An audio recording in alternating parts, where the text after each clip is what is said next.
And are the Bulls prepared for the rematch tomorrow against the Clippers? Maybe even without Coby White? We'll talk about all that and more on today's Locked On Bulls. You are Locked On Bulls, your daily podcast on the Chicago Bulls, part of the Locked On Podcast Network, your team every day.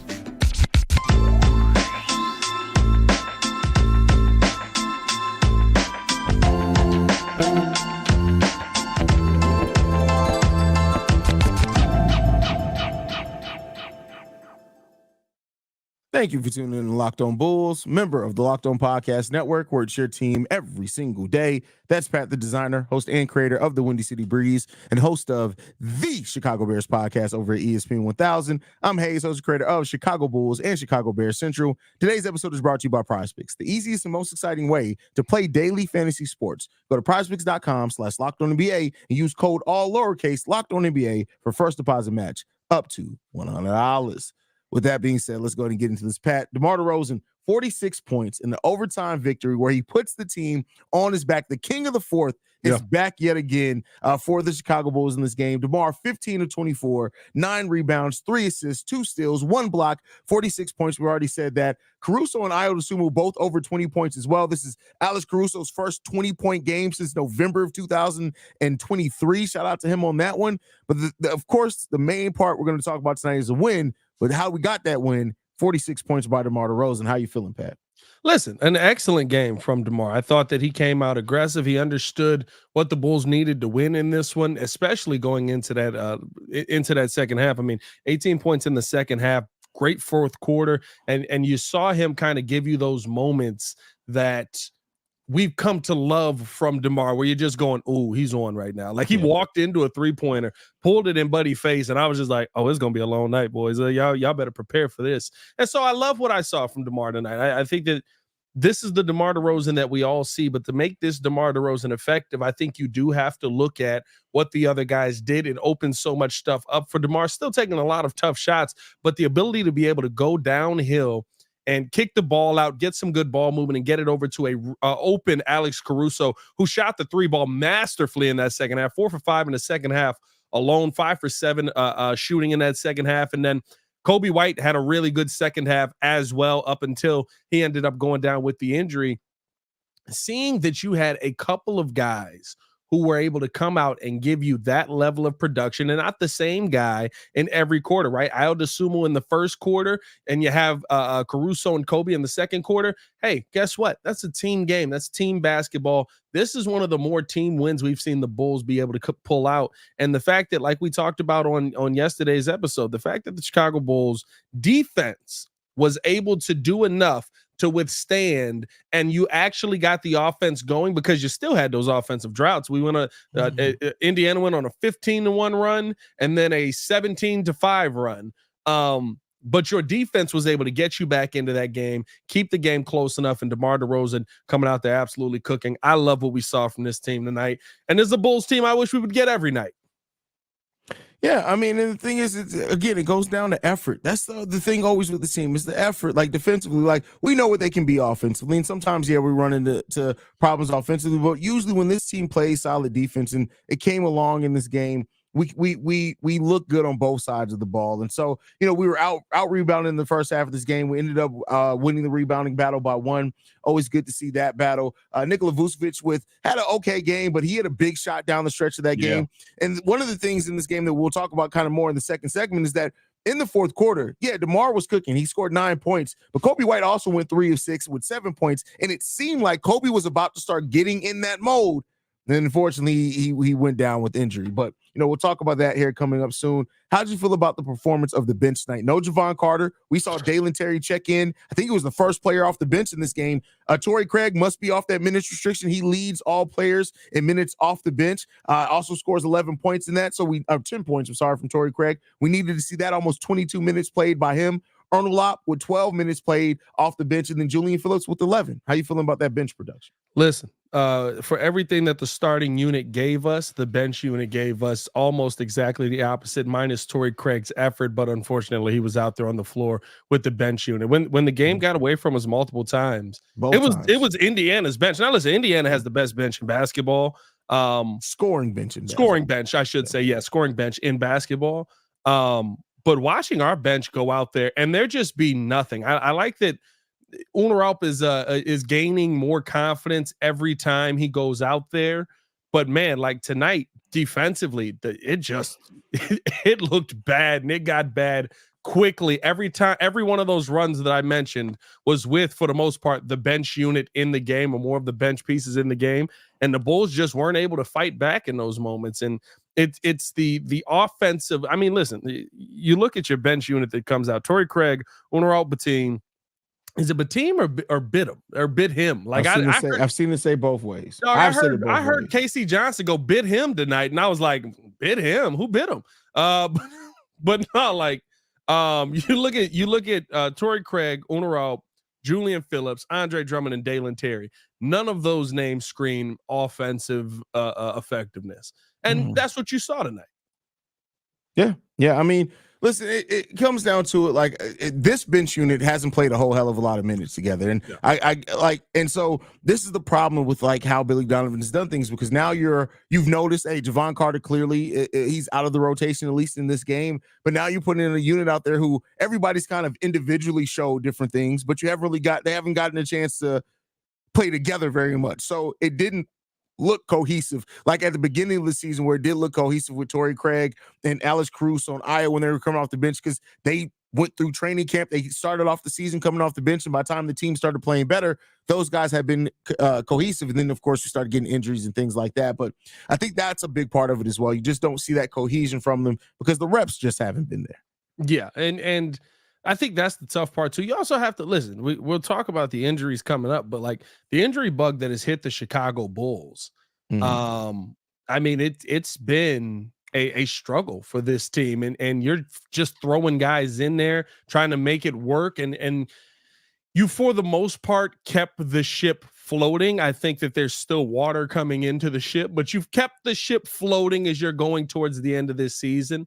But it's very hard. Listen, I believe the team is the same even at full strength. I think that you kind of just have this team that is a middling team, but it makes it twice as hard. It makes it twice as hard to coach. It makes it twice as hard to go out there and get cohesion and rhythm when you're going out there and you're looking at players on a consistent basis that aren't the guy that's normally standing next to you, or that practices next to you, or that makes things work normally next to you. And so the way that the Bulls have been able to navigate through the injuries and I guess kind of stay afloat is encouraging. And it's allowed the young guys to be able to step up a little bit more. Yeah, and I mean, what we talked about in today's earlier episode is that, you know, the encouragement that comes from those young guys may be why the Bulls feel more confident still trying to find a trade for Zach LaVine this offseason. We'll see what that means for the team going forward. But overall, these next 16 games, now we have 16 games left to play on the season. I think it's going to be a good evaluation period to really see how these young guys perform off the bench.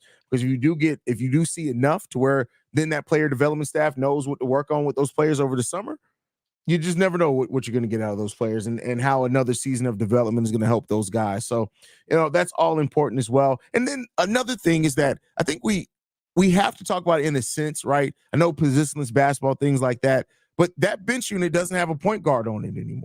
Yeah. So that's something to be said about that as well. Because Javon Carter definitely ain't it. Just saying. By the way, just in case y'all were wondering, the Chicago Bulls play their 38th league-leading clutch game tonight. Their record in the clutch this season, which is important because with you getting into the play-in and hopefully trying to make the playoffs here, just do something. 23-15 in the clutch is your Chicago Bulls record. Going to get in a lot of clutch moments in this play-in tournament that's probably coming up. You maybe inched yourself a little bit closer by beating a team that's ahead of you, maybe to try and get out of this play-in tournament before it's all said and done. But a really good record in the clutch for the Chicago Bulls this season, and you wish that it led to more consistent wins. Well, that's why I went back to what we talked about today as well. That's why getting to 500 really don't tell me nothing. Yeah. Don't tell me nothing. I mean, I'm glad that we're back to having 2 games lead over the Atlanta Hawks for right now. They're actually losing to the Portland Trailblazers, so let's hope that continues so we can actually keep that two game lead. But we'll talk about it, man. And the big part in that is how we perform over these games. And we may be down one Coby White, who goes down with the nasty looking injury. We'll talk about that a little bit here after the break. But before we get into that, I got to talk to you guys about one of our sponsors, and that is PrizePicks. PrizePicks is America's #1 fantasy sports app with over 3 million members. We are the easiest and most exciting way to play daily fantasy sports. It's just you against the numbers. You pick more than or less than on 2 to 6 player stat projections and watch the winnings roll in. It's demon time at PrizePicks. You can now win up to 100 times your money with as little as 4 correct picks. You can turn $10 into $1,000. Demons and Goblins are the newest and most exciting way to play at PrizePicks. Squares marked with red demons or green goblins get you a different payout. You can now win up to 100 times your money with as little as 4 correct picks. So go to prizepicks.com/LockedOnNBA and use code LockedOnNBA for first deposit match up to $100. That's prizepicks.com/LockedOnNBA and use code LockedOnNBA for first deposit match up to $100. All right, Pat. Everything has it's like a compliment sandwich, right? Like it's always something bad somewhere in this. And then Coby White, who, like I said earlier, starts cooking, starts seeming like he's getting in that mode, and then takes a nasty fall. Gets up, limps off. Billy Donovan says that he's going to be reevaluated. They're going to do an MRI tomorrow, which kind of tells me he's probably going to be out tomorrow's game against the Clippers as they wait on the results of that MRI. But reported to Casey Johnson, Coby was in the locker room walking around, laughing, joking with his teammates. That could be adrenaline, it could be whatever. But how do you feel about that? The chance now that we may be without Coby White for a little while. I mean, listen, it was ugly. It was an ugly fall. It was nothing. First off, listen, what a block! Yeah, what a block. The Pascal Siakam trade is literally probably the best trade we saw this trade deadline. The only reason I'll say that it may not be is because he's an unrestricted free agent this offseason. They weren't able to re-sign him to the contract. That's the only thing. If he walks away for nothing in free agency, yes, that knocks it a little bit. Yeah, that does knock it. I'm not gonna lie. Like it's tough, especially seeing as where you're at too, right? Yeah. Like they're what are they 3 games ahead of us now, 3.5 games ahead of us right now. It's like you're not very good. Like you're good, but like you lose games you shouldn't because of the defense. But even so, heck of a block. But how he came down, Coby, I mean, like it was a freak play. It wasn't a foul, it wasn't intentional. He just landed on top of him. And Kobe's leg kind of went out awkwardly. I don't know if it was a hyperextension. I don't know if even right. Like I wonder if Coby kind of left the game out of fear. He was limping a little bit and stuff like that. But it was such an awkward play. And sometimes you'll leave and be like, all right, I need to go get this, like make sure I'm good in the back. And he probably was like, all right, I feel better. I wouldn't be surprised, right? We heard he was laughing, he was walking around. Wouldn't be surprised if it was like, and let me go back out there. And they're like, absolutely not. You go sit down somewhere. You know what I mean? Like, what are you doing? Like, we got enough point guard injuries in our history. We're not letting you go back out there. So hopefully the MRI shows nothing crazy. Hopefully that we don't lose Coby White for extended time here. But I mean, if you do, listen, Dalen, wake up. Let's go. You got one last shot. Honestly, I hear you, bro, but it's absolutely going to be Javon Carter starting at point guard. I think you shift everybody, wouldn't you? I wouldn't start. That makes sense. I'm not saying that you're not being sensible. It's Billy Donovan. It's Billy Donovan. That's the thing. Any other coach in the league, I completely agree with you. This is Billy Donovan. It would be the most Billy Bubblegum Donovan thing to do, to be like, hey, you were so bad. You were out of the rotation, but tonight you're starting. Can you get out there and get it? Hey, listen, because in my mind, I'm just like, all right, Io at point, DeMar at the 2. Tori at no, you probably keep Tori. Well, yeah. AC at 3, Tori at 4, Vooch at 5. You forgot Io, bro. No, I said Io at point. Oh, okay. Io at point, DeMar at 2, Caruso at the 3. Okay. Torrey Craig at 4, Vooch at 5. Logical starting lineup. What are the Bulls probably gonna do? Leroy at the point, Io at the 2. Listen, till he start hooping, he Leroy. Forget it. That's hilarious. I'm sorry. You got 3 years of this, Leroy. Figure it out. Iowa at the 2, DeMar at the 3. We will bring back Marko Simonovic to finally play the 4. He will get dunked on immediately, and then we will send him back over to Europe. Then we'll put Torrey Craig in at the 4 and Vooch in at 5. No, we're missing the whole boat on this. Javon Carter is absolutely going to be the starting 4 next Dang game. it! I'm sitting here shifting guys to the right positions, and you're 100% right. Well, he's a dog on defense. He he's really a dog, so he's going to be able to guard. Yeah, he's 5'11". He's guarding Pascal Siakam right now. No, I'm not going to lie to you. Do you think that the fact that Javon Carter didn't play is literally because Billy looked at him and was like, "You're too small, buddy"? The thing is, again, most sensible coaches, yes.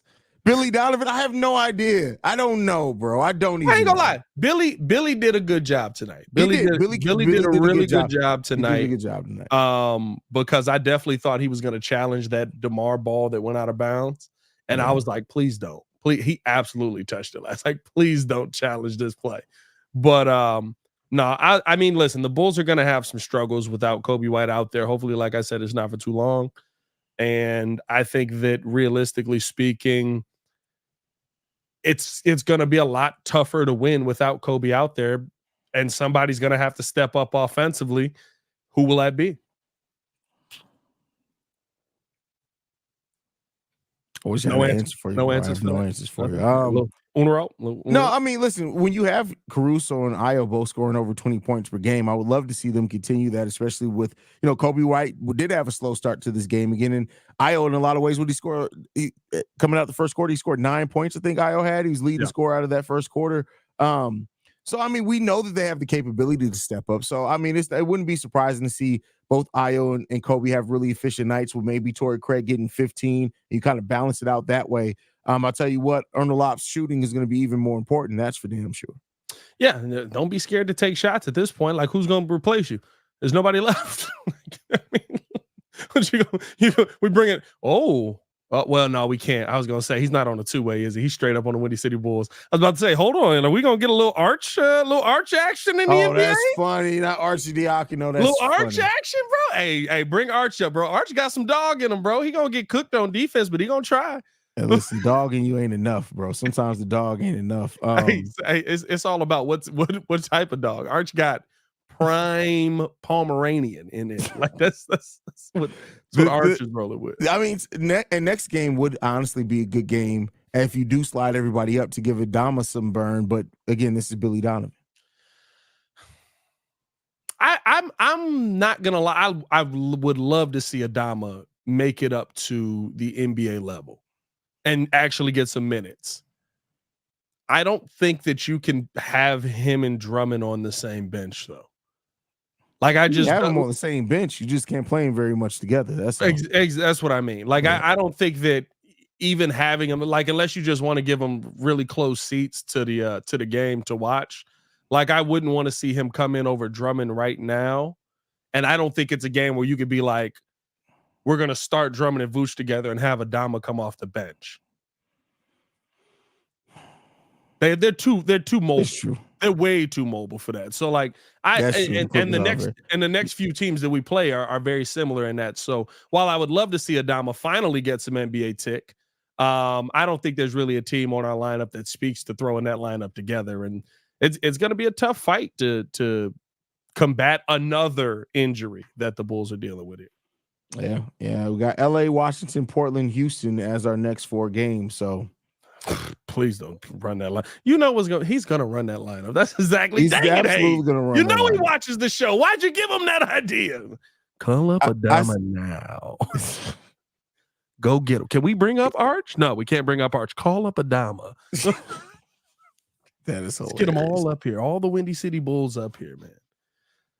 I don't know, bro. It's a tough situation that the Bulls are in right now. I think the biggest hope that the Bulls have outside of the upcoming Clippers game that we're going to have to deal with is that Coby White can get back and is not out for a lengthy period of time here, because you can't afford to have guys out for a lengthy period of time anymore. Like, we got too many. How many Oh, you got Zach. Well, Alonzo's a given. But we got Zach. We got P. Will. I feel like we're missing somebody else. Ain't somebody else out? No, that's it. Torrey Craig came back. Torrey came back. That's true. Yeah.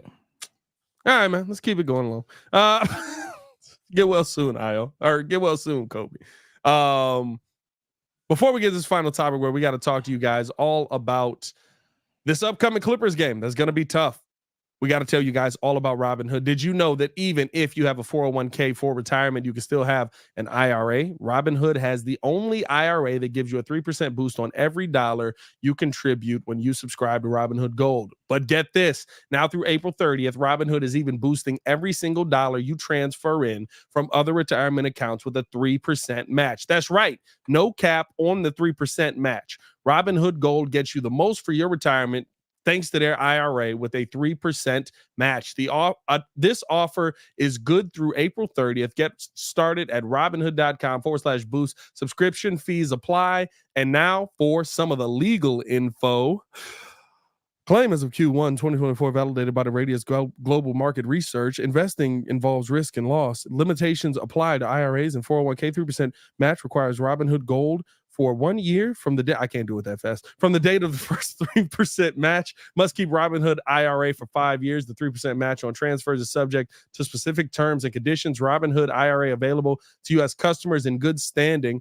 Robinhood LLC, member SIPC, is a registered broker dealer. I'm going to pre-record that mug and fast forward it. I feel like after that's where the credits from the Windy City Breeze should start playing after you finish that every single time. All right, I hit Joe with that. Joe was like, dang it finally got me. I was like, what do you think about Daniil Hunter to the Texans? Well, I think. Oh, man. All right, Pat. So we got the Clippers coming back on the schedule. They're coming in town. They will be at the UC. The Bulls suffered I won't necessarily call it an embarrassing loss. It was a disheartening loss to the Clippers, 112 to 102 last on Saturday. So how you feeling about what's your confidence level in the Bulls right now going into that game? I mean, listen, if you're anything above a 50%, like how how? And it's not like it's 50%, like it's 50% good, 50% bad. That's the team. We just got the doors blown off us. Yeah. By the Dallas Mavericks, who is a team that realistically we probably match up better against, and we go to overtime and beat the Indiana Pacers, who are one of the best offenses in the NBA. Like, make it make sense. I don't have a consistent confidence in this team. I enjoy the wins when they come. I root for the team to get wins as often as possible, but there's nothing consistent about this Bulls team. They just won a tough game versus Indiana. And coming up against the Clippers, I wouldn't be surprised if we went out and beat them by 30. I wouldn't be surprised if we went out and lost by 30. Like, this is just who this Bulls team is at this point. And I don't go into games with confidence anymore. I get confidence. I will say this. There's one thing that I have gained confidence in, and this happened in the Warriors game, and it came out of nowhere. I am confident in a Bulls team that gets into the last 2 minutes of games in a close game. I'm actually because when DeMar came down versus the Warriors and he had the ball in his hand, I was with Kid and we were at Joel's house kicking it, and I looked at him and I said, the Bulls have the advantage. He was like, how do they have the advantage? I was like, DeMar got the ball with a chance to win it, and he did. That is an obvious advantage for the Bulls this year. I just wish we didn't have to go through every game like this because my heart can't take it. But did you die yet? But did you die? That's what the Bulls said. But did you die? We didn't kill you. All right, you're okay. Yeah. Still got to pause. Here's the thing with this game, like you said, and I echo your sentiments here, is that this Bulls team is capable of anything. I would not be surprised at all if even without, because, again, we've had some crazy victories at times where we're missing players and we're just like, how do we do that? I would not be surprised at all if the Chicago Bulls beat the Clippers by 15 points without Coby White tomorrow, and we're just looking like, what is this world that we live in? Yeah. What is this world that we live in? Because there's always that moment when somebody wakes up. Io DeSumo will go 7 for 9 from the 3-point line. Which you like, where did that come from?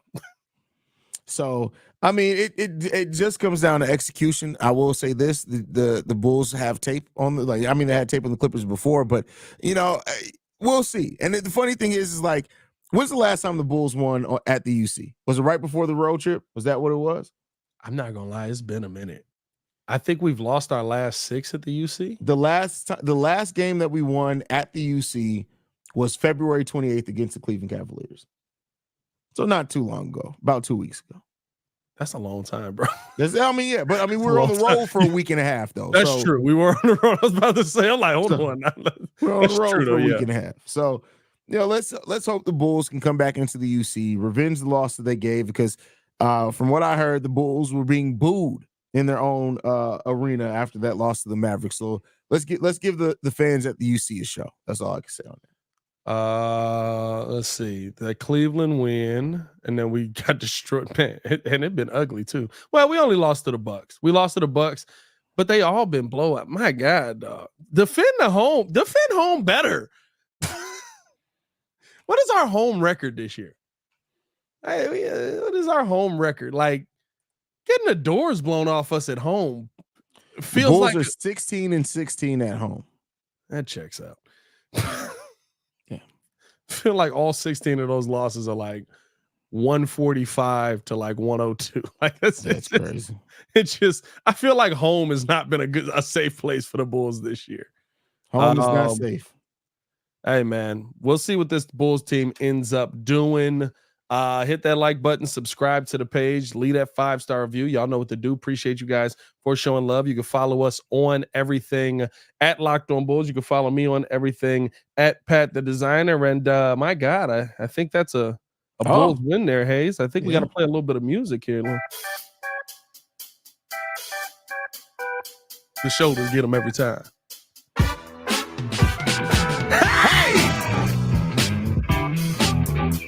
C-Red! DeMar Derozan! Had the Pacers frozen! Boots from it! It's kind of how he played. How the heck y'all let Miles Turner shoot all them threes and still get laid? What? I don't know. Hey, we do. I don't know. We making it happen. Hey, we won. Oh my God. You guys can follow me at CEO Haize. You can follow us collectively at Locked On Bulls. And thank you guys for tuning in to another episode of Locked On Bulls. We are free and available on every podcasting app and platform of your choice, as well as YouTube and the Odyssey app. For Pat, I'm Haize. We out of here. Peace, y'all. Peace. You crazy mother sucker. Is Father Mucker too close to this channel? Is that too close?